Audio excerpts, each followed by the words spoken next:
I sit on a council of 13 people that take orders only from the Rothschild Tribunal in London, which they claim they take their orders directly from Lucifer. I was the manager of Zodiac Productions, which Zodiac Productions, its name's been changed since then. I'm not even sure what they call it now, but it's the largest music conglomerate in the world. It owns RCA Records, Columbia Records, Motown Records, owns almost all the concert booking agencies in the United States.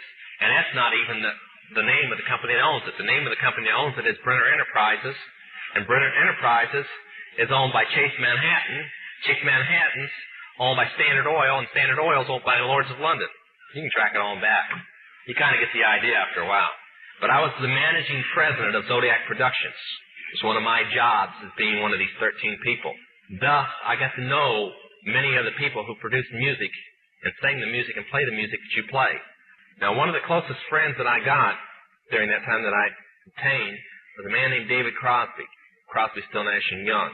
I saw David the day before Christmas last year, talked with him. I got him away from this witch that he had with him. He told her to go shopping. We were in West Hollywood, and I was witnessing around to people I knew. We went off in this store, and we started talking. I said, David, I'd like to ask you a couple questions. I said, I already know the answers, but I've been gone for 5 years. I'd like to know if certain things are still the way they were when I left. I said, now I'll have to explain some of this when I'm done, because you're not going to understand it all unless you know something about music. I said, do they still take the master to the temple room? Dave said, yeah. I said, do they still have the coven conjure demons into the master? He said, of course. I said, now, I got to know something. What's the main reason for rock music? He said, come on, Lance, you know what the reason is. I said, please, David, I don't want to guess. Tell me what the main reason is. He says, the same as when you were in, so that we can play spells on people that we couldn't cast spells upon. I'll explain what that means in a minute. I said, okay, one last thing. I've been hearing that you must be an initiated witch now to get a record contract. He said, that's right. He says, many of us that weren't total witches have to be witches now in order to produce music. I said, thank you. The master is a tape about as big as the top of this podium that looks like an overgrown 8-track that the album is cut on and is placed in a machine that produces and presses the records and the 8-tracks and cassettes that you buy. After it's been recorded, it's taken in. This is why a master's cut months in advance before it's released.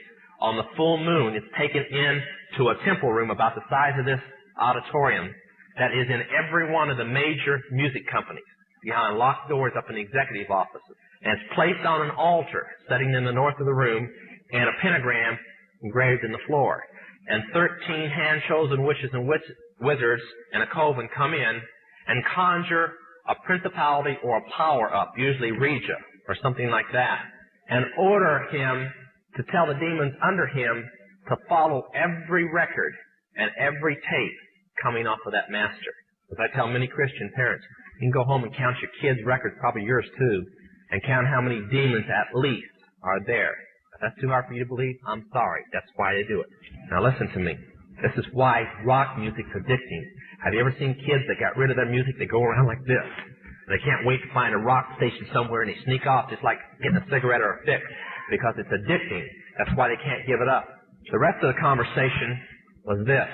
You can't cast a spell on a Christian, but you can get a Christian to cast a spell on themselves. If you give the permission for the spell to work, being a Christian won't block it. And rock music is not just a song. It is supernatural music that which is carefully designed by their spirit guides or familiar spirits in the form of spells.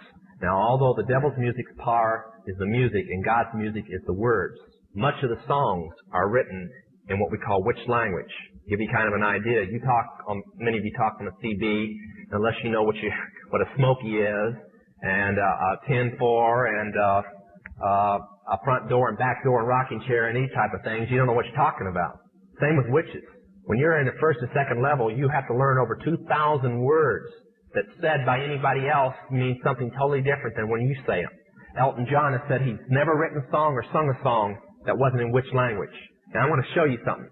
See how many kids in here will be honest and adults. How many remember and have heard at least several times a song called Hotel California? Somebody tell me what it meant. Quickly, somebody tell me what it meant. Huh? That's pretty close. But from the words, what did it mean? Well, that's more of a guess. See, most people can't tell you. That's why when people do drugs and they listen to songs in which language, they get some of the meaning. But most of the time, they can't tell you. Stop and think how many songs are out there that you really like, and you don't have any idea what the person was talking about. Beyond the Yellow Brick Road? How about The Destroyer by Kiss? Can anybody tell me what it's about? Kiss said in it, kids, kill your parents. They're talking about Helter Skelter. Beatles sung Helter Skelter in which language? Nobody knew what it meant. Manson did because he belongs to the process. Helter Skelter is a several thousand-year-old word. Most of the music is either about Helter Skelter or a place called the Night Winds, which is what Hotel California is about, and different doctrines of witchcraft. You listen to them, your parents let you listen to them, and they have no idea. Kiss openly bragged how they were gaining control of people through their music because the people played their music. They told how they didn't form their own group. Their church, because they were ordained ministers of the Satanist church, placed them together.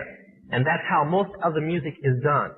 David Crosby, when him and Crosby, Still, Nash & Young produced the record Two-Way Street, they ordered the principality of Medici to order demons of rebellion to go into the record, and everybody that heard it would be rebellious against law and order and government. And it was one of the reasons for the great upheaval in the 60s was that one album. And they take open credit for it. I have personally talked with Johnny Todd on the basis of Jack Chick's recommendation. Having known Johnny Todd now for more than 4 years, and my having known him for some 6 months, I believe that Johnny Todd is a genuinely converted man, saved by the grace of God out of the depths of Satanism,